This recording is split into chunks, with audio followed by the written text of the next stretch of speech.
यज्ञ करेंगे। माला फेरनी हो रही है और सेवा करनी बहुत हो रही है। प्रभु श्री राम जी के भाई भरत कहते हैं, सेवा धर्म सबते कठोरा। सेवा धर्म सबसे कठिन है। प्रवचन करना हो रहा है पर भाई सेवा करनी, माँ बाप री गुरु री सेवा करनी, समाज री सेवा करनी आ एक सरल नहीं है। और जिसने सेवा कर ली फिर उन्होंने कहीं जो काम करने की जरूरत ही नहीं है। तो भाई इस सेवा यज्ञ के अनुसार अपने हर गांव लोग सेवा देने के लिए आ रहे। 2 साल से कार्य शुरू है। आप लोग भी पूनम पूर्णिमा को आप लोग कितने आते हैं? हाथ खड़ा करिए।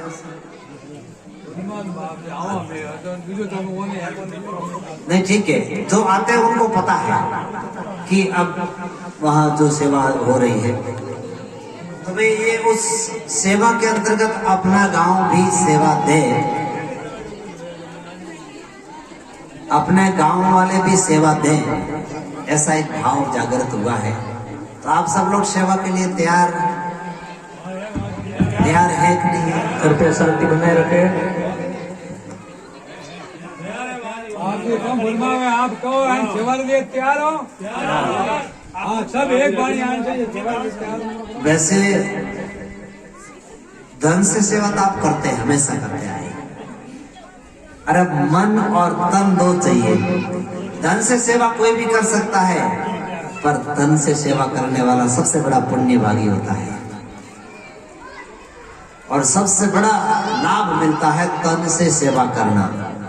तो ये तन से सेवा करने का अवसर मिल रहा है। आप पास में बैठे हैं, इसलिए इस आने वाली पूर्णिमा के दिन सब जितने भी युवा भाई लोग हैं वे आकर के सेवा यज्ञ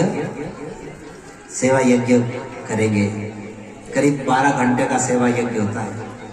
रात्रि में आना है। सवेरे 6 बजे से लेकर के शाम को 6 बजे तक इस सेवा यज्ञ में आपको अपने तन मन की आहुति देनी है।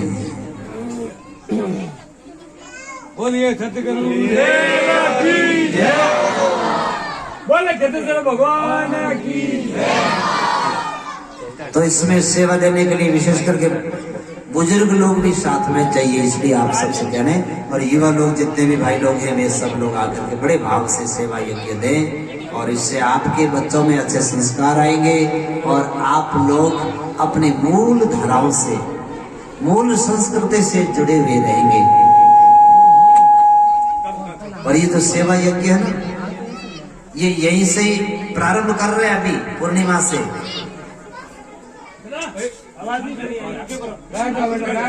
पर इस पूर्णिमा के बाद में अपने गांव में भी इसको प्रारंभ हमेशा रखना। हमें गांव में भी कोई भी काम पड़े तो हमारे 15-20 युवा तो हमेशा गांव रहते हैं, तुरंत उस सेवा कार्य में कोई भी आगे।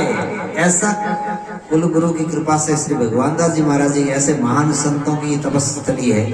और अगर अपन घर में कोई दूसरी जाति रा सेवा करना आवे तो फिर हम लोगों को जीवन रो मतलब ही कही है। ऐसे संतों रो त्याग और तप। तो इन बार में आगे हमें जो होगियो सो होगियो, पर आगे पर ध्यान रखना। ब्रह्मधाम आसोत्राम सेवा प्रारंभ करना पर घर तक सेवा पहुंचानी है। और अगर गांव में भी छोटो मोटो कोई भी कार्यक्रम है, सभी गांव रा युवा, सभी गांव रे बहनें माताओं को भोजन कराएगी। अपने जब भी विवाह होता है या कोई भी बड़ा कार्यक्रम होता है घर में, और हमारे गांव के युवा भाई लोग जो भाइयों को, पिताओं को, बुजुर्गों को भोजन प्रसादी का ये सेवा यज्ञ हमेशा प्रारंभ रखेंगे।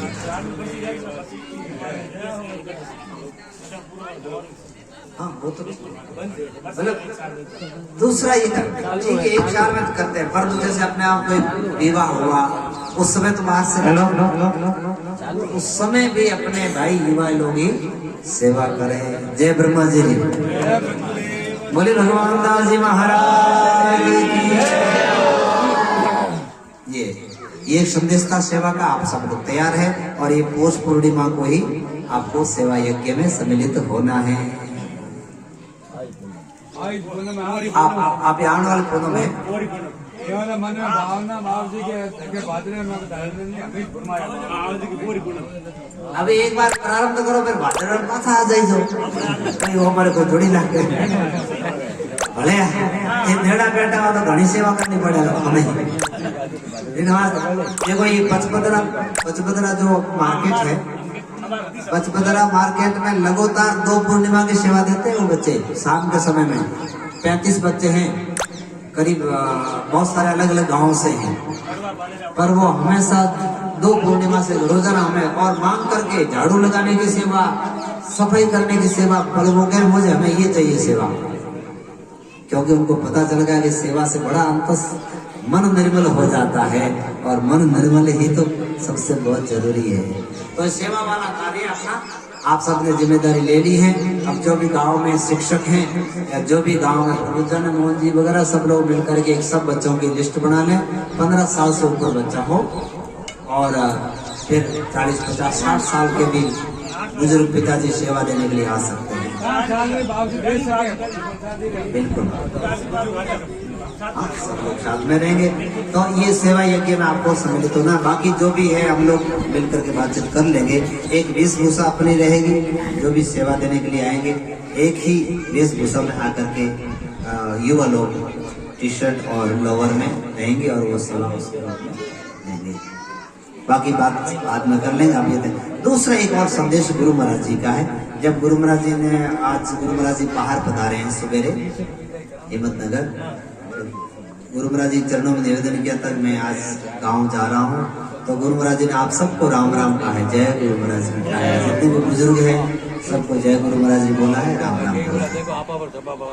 एक तीसरा अभी महाशिवरात्रि आ रही है, 3 साल पूरे हो रहे हैं एक महाअधिवेशन को लेकर के, जो आप सब बुजुर्गों ने मिलकर के निर्णय लिया था ब्रह्मदा महासूत्र में कि हमारे समाज में जाजम पर नशा नहीं होगा, हमारे समाज में दहेज प्रथा दिखावा नहीं होगा और हमारे समाज में मृत्यु भोज पर कुछ नियम और संयम से हम लोग करेंगे, ज्यादा आडंबर नहीं करेंगे। ये निर्णय आप सब बुजुर्गों के द्वारा गुरु महाराज जी की प्रेरणा से हुआ था।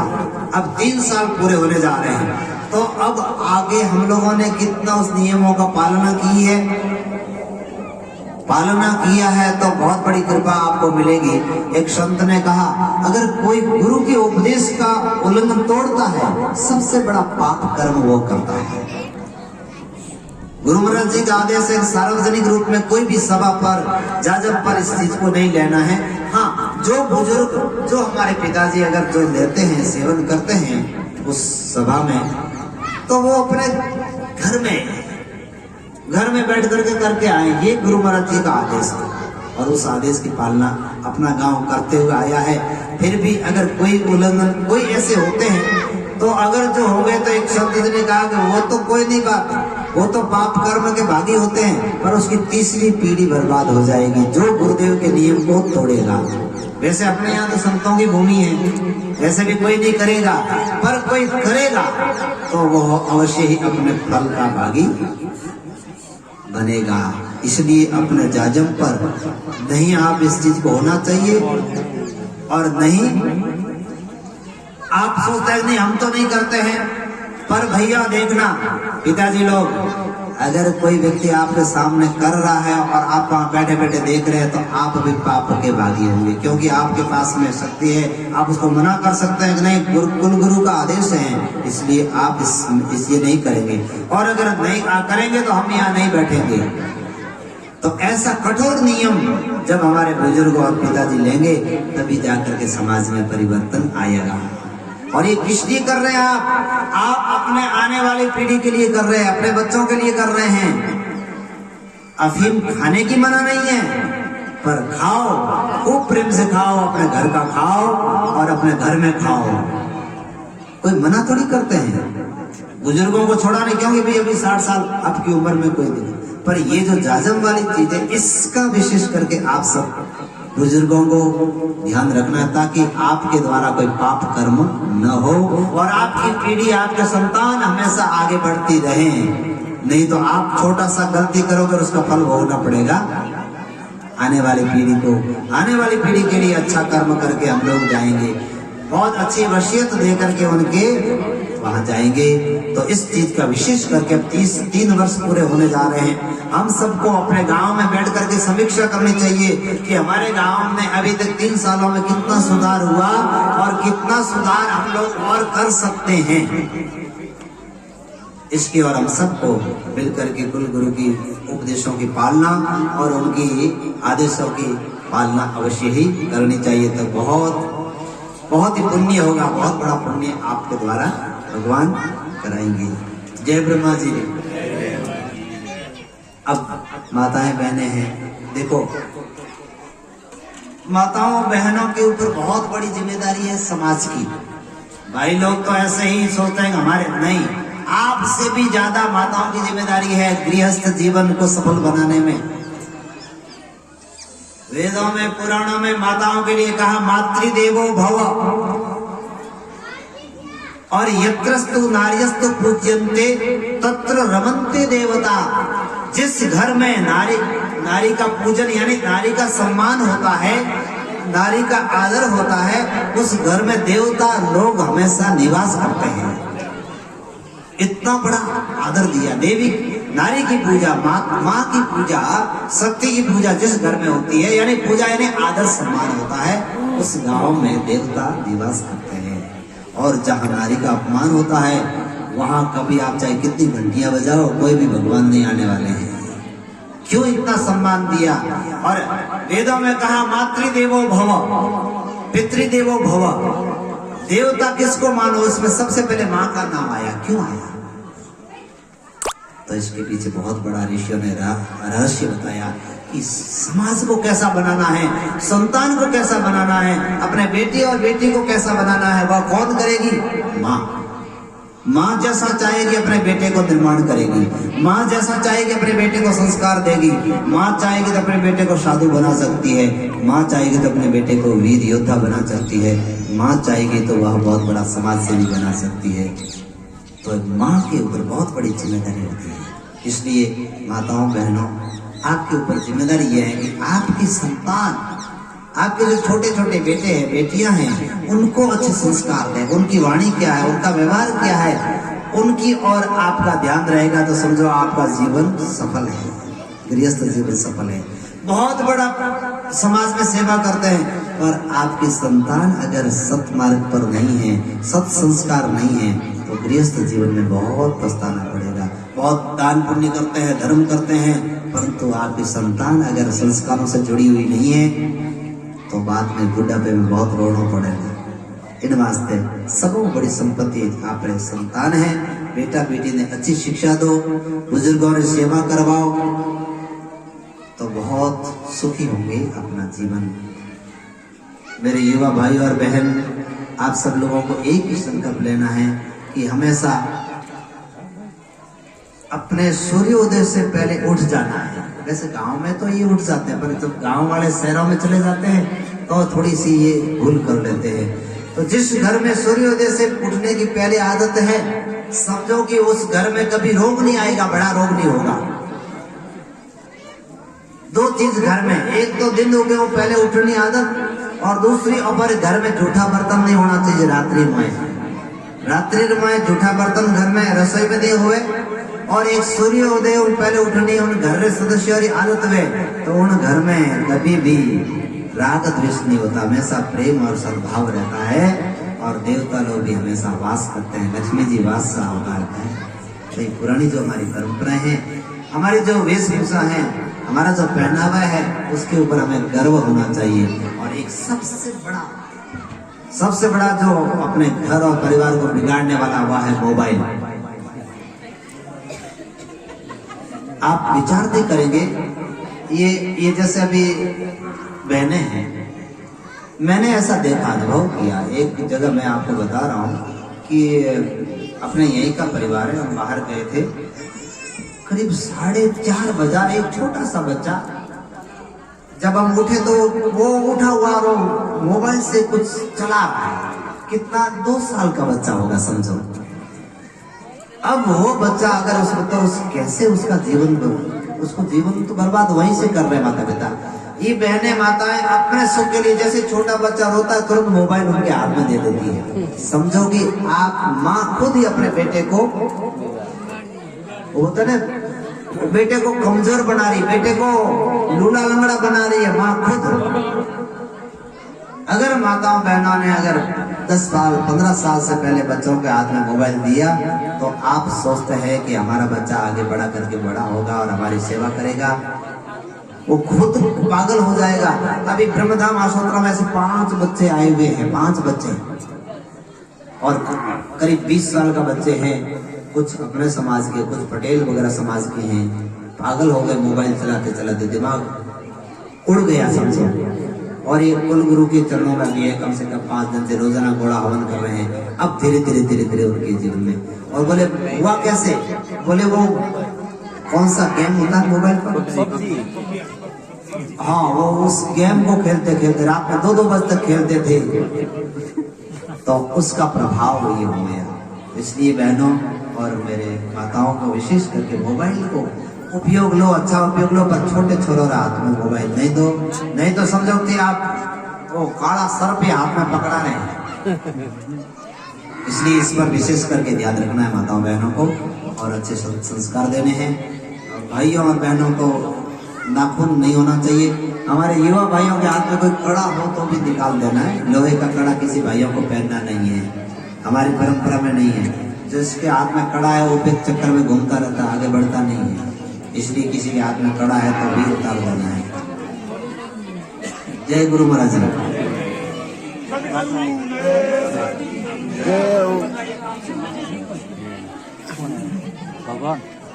भोजन हमेशा सात्विक, परमात्मा को भोग लगाने के बाद में हर चीज सात्विक बन जाती है। जब भी आप प्रसाद लो पहले भगवान को अर्पण करके लो। जो भी आपके घर में बनती है, चाहे तेल में बने चाहे घी में बने, पर वह प्रसाद को अर्पण करो। ठाकुर जी को भोग लग गया, समझो कि सब दोष दूर हो गए। गोस्वामी तुलसीदास जी महाराज से पूछा कि महाराज जड़ चेतन गुण दोषमय, कहीं पर भी कहीं सोचो किसी भी वस्तु में गुण है किसी में दोष है। गोस्वामी जी ने कहा बिल्कुल गुण दोषमय संसार है। भगवान ब्रह्मा जी ने जितनी भी सृष्टि बनाई है किसी में दोष भी है और गुण भी है। एक ही वस्तु में गुण भी है दोष भी है, तो इसका परिहार कैसे करें, दोष से निवृत्त कैसे होए। तब कहा कि परमात्मा को तुम ही निवेदित भोजन धरही पट प्रसाद भूषण धरही। भगवान को निवेदन करके कोई भी अगर आप प्रसाद दोगे तो वह प्रसाद जो है सात्विक हो जाएगा। देखो काफी समय पहले क्या करते थे, पहले रोटी बनती तो सीधे अग्निदेव में भोग लगाते थे, थोड़ा सा घी और रोटी मिला करके, गुड़ और रोटी अग्निदेव में भोग लगाते थे, तो अन्न पवित्र हो जाता था। कुत्ते के लिए रोटी निकालते थे, गौ माता के लिए रोटी निकालते थे, तो इससे क्या अन्न की शुद्धि हो जाती है। हम जानते हैं अन्न में दोष है, क्योंकि हम तो उसको बना कर नहीं लाए, किन्होंने बनाया है, कैसे बनाया है, तो अन्न में दोष है। उसको सात्विक बनाने के लिए उसको परमात्मा को अर्पण करके जब आप पाएंगे, प्रभु प्रसाद पाएंगे, तो आपका अन्नगत दोष है वह निवृत्त हो जाएगा। बोले ब्रह्मा जी भगवान। तो बहुत अच्छा लगा अपने गांव में आने से, अब और आते जाते रहेंगे। अब आप लोग सब सेवा यज्ञ से पूरे जुड़ करके हम लोग मिल करके काम करेंगे। एक छोटी सी प्रार्थना करने के बाद हम लोग विसर्जन सभा को करेंगे, फिर आगे की यात्रा की ओर बढ़ेंगे। सभी लोग हाथ जोड़े और श्री ठाकुर जी के चरणों में, श्री ठाकुर जी के चरणों में, कुल गुरु केतेश्वर भगवान के चरणों में, और श्री सदगुरुदेव श्री भगवान दास जी महाराज की बहुत पुण्य आत्मा, देखो कितना बड़ा इस गांव में परिवर्तन लेकर के आए।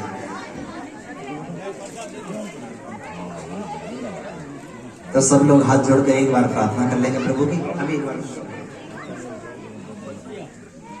सुखी रहे संसार में, दुखिया रहे न कोई। सुखी रहे संसार में, दुखिया रहे न कोई।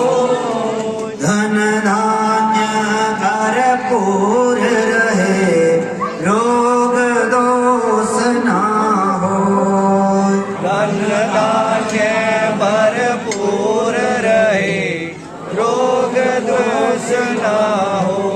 प्रेम भाव मन में भरे, द्वेष करे ना को। प्रेम भाव मन में भरे, द्वेष करे ना को। गुरु चरण सेवा करे, मन भगवन में हो। गुरु चरण सेवा करे, मन भगवन में हो। गुरु चरण सेवा करे, मन भगवन में हो।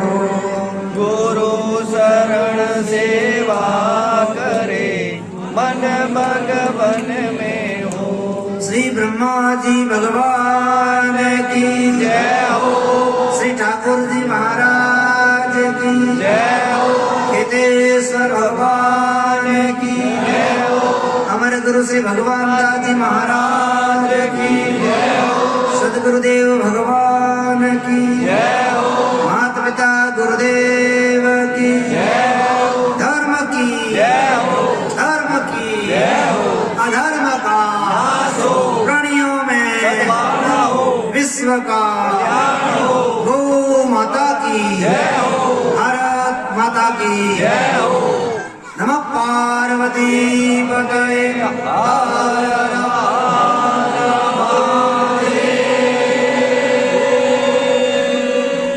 गौ माता की जय हो। अरे जय तो बड़ी होगी, हमें सेवा करनी है। बोले अपर पड़े तो जय, तो उठे तो जय। तो गौ माता की सेवा हो, सेवा करेंगे तो अपने आप ही जय हो जाएगी। हर घर में गौ माता और हर घर में सेवा। गौ माता की सेवा हो, जय हो नहीं, सेवा हो, गौ माता की सेवा। जय गुरु महाराज।